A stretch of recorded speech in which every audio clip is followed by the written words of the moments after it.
প্রিয় শিক্ষার্থী বন্ধুরা, আসসালামু আলাইকুম। স্বাগতম জানাচ্ছি বাংলাদেশ শিক্ষা বার্তার নতুন একটি ভিডিওতে। 2024 সালের এইচএসসি পরীক্ষার্থীদের দাবি এখন একটাই, তাদের সকলকে পাশ দিতে হবে। যেহেতু রেজাল্ট নিয়ে ইতিমধ্যে নানা ধরনের গুঞ্জন তৈরি হয়েছে, তো তোমাদের রেজাল্ট নিয়ে শিক্ষা বোর্ড কি সিদ্ধান্ত নিচ্ছে, তোমাদের রেজাল্টটা কিভাবে দেওয়া হবে সেই বিষয়টি নিয়ে আজকে পরিপূর্ণ আলোচনা থাকবে। এবং পাশাপাশি যেহেতু তোমাদের এখন পর্যন্ত শিক্ষা বোর্ড কিন্তু চূড়ান্ত কোনো সিদ্ধান্ত দেয়নি, কিন্তু তারা কিন্তু রেজাল্ট তৈরির কার্যক্রম শুরু করে দিয়েছে। তোমরা কিন্তু ক্লিয়ারলি বুঝতে পারতেছো না যে তোমাদের আসলে রেজাল্টটা কিভাবে দেওয়া হবে। তো আজকের এই ভিডিওটি দেখলে তোমরা পুরোপুরি বুঝতে পারবা যে তোমাদের রেজাল্টটা আসলে কিভাবে দেওয়া হবে, তারা কি ধরনের সিদ্ধান্ত নিয়েছে এবং কিভাবে তারা কাজ করতেছে। এটার বর্ণনা তোমাদের যদি দিই তাহলে তোমরা স্পষ্টভাবে বুঝতে পারবা যে তোমাদের রেজাল্টটা আসলে কিভাবে দেওয়া হচ্ছে।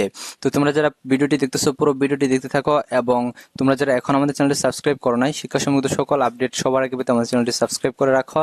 এবং পাশাপাশি কালকে কিন্তু তোমাদের একটি নোটিশ প্রকাশিত হয়েছে। তো নোটিশটি এর আগের ভিডিওতে কিন্তু আমরা দিয়েছি, তোমরা অনেকেই বুঝো নাই বা অনেক শিক্ষার্থীরা তোমরা পাও নাই। তো এই ভিডিওটি তোমরা যারা দেখতেছো তোমাদের বন্ধুদের মাঝে ভিডিওটি শেয়ার করে দাও।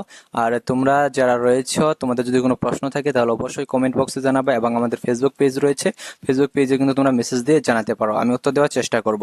তো আসলে মূল ভিডিওতে চলে আসি।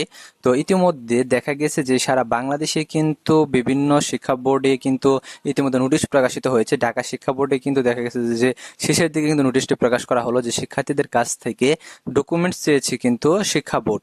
আর এটা কিন্তু সকল শিক্ষার্থীদের জন্য না, যারা জেনারেল থেকে জেএসসি এসএসসি দিয়েছে তাদের জন্য না, যারা কারিগরি থেকে, এখানে উল্লেখ করে দিয়েছে তোমরা দেখো যে কারিগরি শিক্ষা বোর্ড, মাদ্রাসা শিক্ষা বোর্ড, উন্মুক্ত বিশ্ববিদ্যালয় থেকে জেএসসি ও সমমান এসএসসি সমান পরীক্ষা উত্তীর্ণ হয়ে 2024 সালে এইচএসসি পরীক্ষায় অংশগ্রহণ করেছে, তাদেরকে শুধুমাত্র এই ডকুমেন্টসগুলো দিতে হবে। ডকুমেন্টসগুলো কি? তোমাদের নম্বরপত্র দিতে হবে এবং তোমাদের প্রবেশপত্র দিতে হবে, পরীক্ষা প্রবেশপত্র দিতে হবে। এটি থেকে কিন্তু তোমাদের যে সাবজেক্ট ম্যাপিং করে যে প্রস্তুত করার কথা ফলাফল, সেটা কিন্তু তারা প্রস্তুত করে নেবে। এই জন্য কিন্তু সকল কলেজগুলো রয়েছে, সকল কলেজ কর্তৃপক্ষকে কিন্তু নির্দেশনাগুলো দেওয়া হয়েছে। এখানে দেখা গেছে যে তোমাদের 5টি-6টি এখানে স্টেপ রয়েছে। তো 6 নাম্বারের মধ্যে তোমাদের 2 নাম্বার এবং 3 নাম্বার তোমাদের শিক্ষার্থীদের জন্য প্রযোজ্য, আর সকল বিষয়গুলো কিন্তু তোমাদের টিচারদের জন্য প্রযোজ্য। আর প্র্যাকটিক্যাল বিষয়ে কথা বলি, তোমাদের অন্য কোনো সাবজেক্ট প্র্যাকটিক্যাল পরীক্ষা হবে না, শুধুমাত্র আইসিটি প্র্যাকটিক্যালটা হবে। আর এটা কিন্তু তোমাদের কলেজে গিয়ে প্র্যাকটিক্যাল পরীক্ষাটা দিতে হবে না। এটা কিন্তু দেখা যাবে যে শিক্ষকেরা কিন্তু তোমাদের একটা প্র্যাকটিক্যাল নাম্বার দিয়ে সেটা শিক্ষা বোর্ডে জমা দিয়ে দিবে। এতে তোমাদের মাথা ঘামানোর কোনো কারণ নেই, তোমাদের আইসিটি প্র্যাকটিক্যাল নিয়ে টেনশন করার কোনো কারণ নেই। তোমাদের প্র্যাকটিক্যাল খাতা তোমরা অনেকেই কিনেছো, বেশিরভাগ শিক্ষার্থীরা কিনে প্র্যাকটিক্যাল কিন্তু করেও ফেলেছ। তো তোমাদের এটা কিন্তু আর কোনো কাজে লাগবে না, তোমাদের টেনশনের কোনো কারণ নেই, প্যারা নেওয়ারও কোনো কারণ নেই। এখন চলে আসি যে তোমাদের রেজাল্ট আসলে কিভাবে তৈরি হচ্ছে। তো এর আগে কিন্তু আমরা বিভিন্ন প্রকার নিউজ দেখেছি। এখানে দেখতে পাচ্ছ জাগো নিউজের একটি নিউজ দেখেছিলাম যে এসএসসি ও জেএসসি এর নম্বর প্রাধান্য দিয়ে এইচএসসি এর ফল। তো এখানে দেখতে পাচ্ছ সব পাস করবে সব শিক্ষার্থী, এখানে কিন্তু উল্লেখ করে দিয়েছে।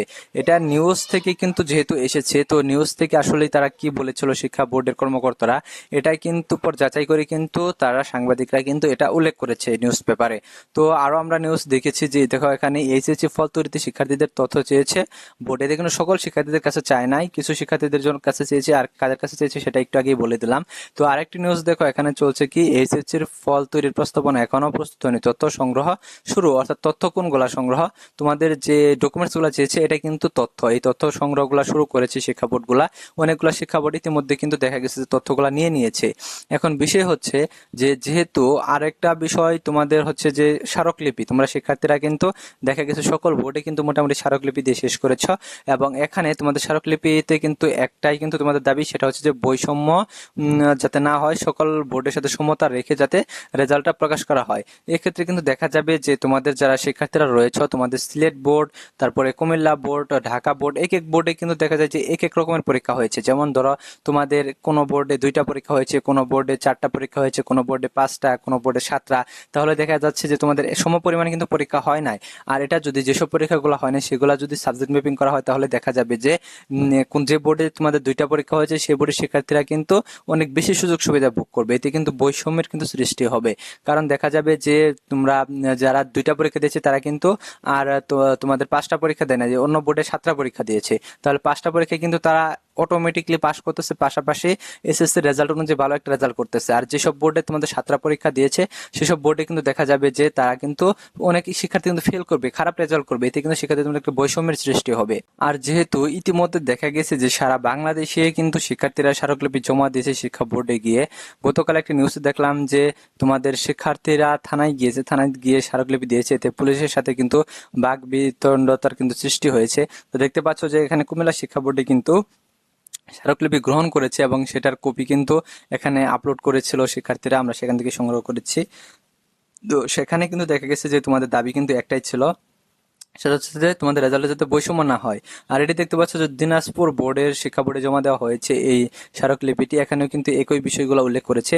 যেহেতু শিক্ষা বোর্ডগুলো স্মারকলিপি যেহেতু গ্রহণ করেছে, অর্থাৎ শিক্ষার্থীরা জমা দিয়েছে এবং শিক্ষা বোর্ড গ্রহণ করেছে, সেহেতু কিন্তু তোমাদের শিক্ষার্থীদের জন্য সুখবর হচ্ছে যে তোমাদের শিক্ষার্থীদের সাথে কোনো প্রকার বৈষম্য করা হবে না, কারণ সকল শিক্ষা বোর্ড একসাথে তোমাদের বসে তারপর শিক্ষা মন্ত্রণালয়কে নিয়ে একটি সিদ্ধান্তে আসবে যে কোনো শিক্ষার্থীরা যাতে বৈষম্যের শিকার না হয়।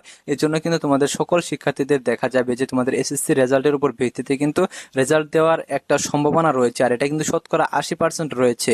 তো তোমরা যারা চিন্তিত রয়েছে যে তোমাদের এক সাবজেক্ট 2 সাবজেক্টে ফেল চলে এসেছে, তোমরা পাস করবা না, এরকম কিন্তু অনেক শিক্ষার্থী তোমরা চিন্তিত রয়েছে।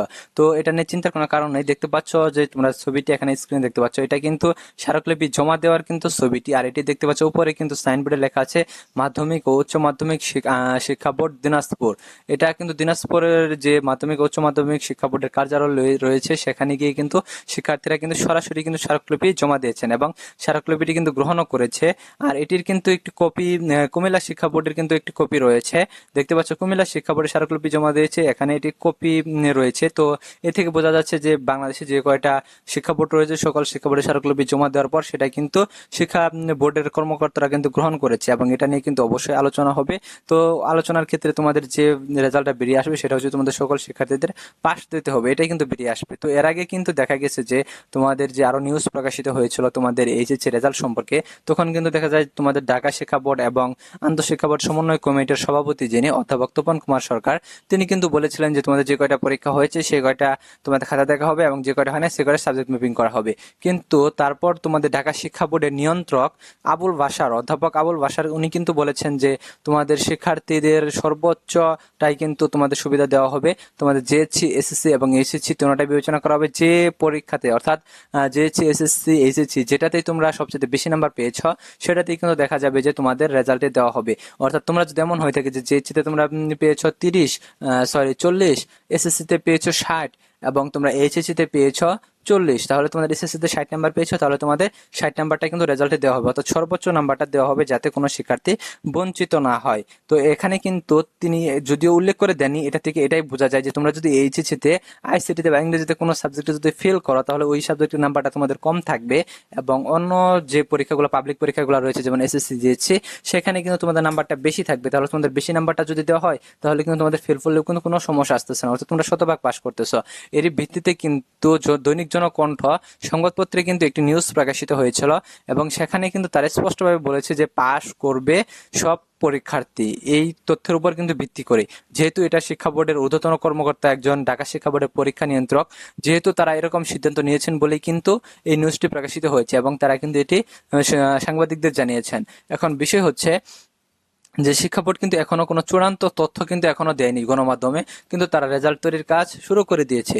আর যেহেতু শিক্ষা বোর্ডের কর্মকর্তারা ইঙ্গিত দিয়েছেন যে এইভাবে রেজাল্ট তৈরি করা হবে, তো সেহেতু আমরা এই থেকে বুঝতে পারছি যে তোমাদের রেজাল্টটা আসলে কিভাবে তৈরি করা হচ্ছে। তো তোমরা চিন্তা করো না, তোমরা যারা ফেল পড়বা বা এই সেই নানা রকম চিন্তিত রয়েছে, তোমাদের চিন্তার কোনো কারণ নেই, তোমরা কিন্তু সকলেই পাস করবা।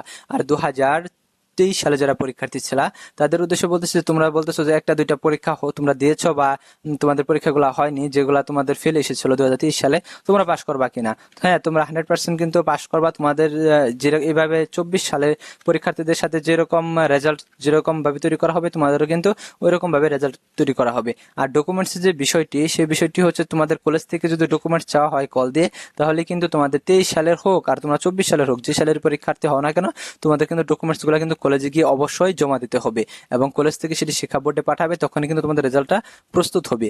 কাজেই তোমাদের রেজাল্টটা কিন্তু অনেকটা পিছিয়ে যাচ্ছে বলে মনে হচ্ছে, কারণ এখন পর্যন্ত কিন্তু দেখা গেছে যে গতকাল কিন্তু ঢাকা শিক্ষা বোর্ডের নোটিশ প্রকাশ করেছে মাত্র, সেহেতু তোমাদের রেজাল্টটাও অনেক পিছিয়ে যাবে। যাই হোক, নতুন কোনো আপডেট আসলে অবশ্যই কিন্তু আমি তোমাদের মাঝে শেয়ার করব, এবং তোমরা যারা এখন আমাদের চ্যানেলটি সাবস্ক্রাইব করো না, আমাদের চ্যানেলটি সাবস্ক্রাইব করে রাখো এবং আমাদের সাথে যুক্ত হয়ে যাও, যাতে আমরা নতুন কোনো তথ্য আপলোড করলেই তোমরা সাথে সাথে নোটিফিকেশনে পেয়ে যাও এবং সাথে সাথে দেখে নিতে পারো। ধন্যবাদ সকলকে। পুরো